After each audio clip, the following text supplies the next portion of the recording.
It's a battle against time. Instead of the desert of Afghanistan, a rural highway in western Iowa. Instead of the Taliban, these soldiers are fighting a flood.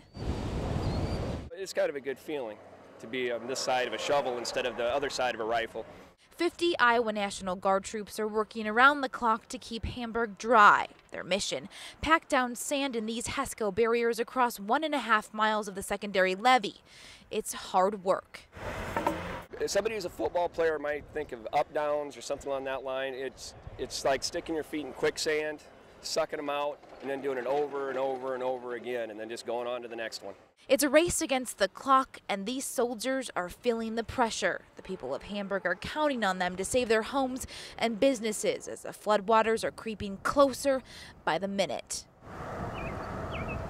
I wasn't expecting anything like this, that's for sure. I've only been in for 2 years, and it's pretty intense doing this. This view from higher ground gives you a better idea of just how quickly the water is approaching Hamburg. Yesterday, you couldn't see any water outside of town. Today, it looks like there's a lake outside of Hamburg. That water is now less than a mile away, and it is quickly approaching the second levee. Well, even if the water stops now, the community will never completely recover. You know, it may come back, it may survive, but it'll never be the same. Beth Mincer anxiously watches as the Missouri River encroaches on her home. The Army Corps of Engineers says her house should stay dry, but their new projection that water will not top the secondary levee gives Beth little comfort. I'm glad it's finally here because the waiting is enough to kill you. But, you know, I don't know if the levee will hold. I hope it does. Hamburg's fire chief says the panic level in town is much lower than it was Monday. But he knows there's still a lot of work to be done.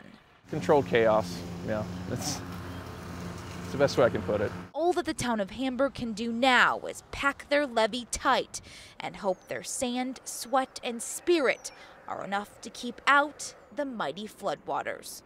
We'll take all the prayers we can get.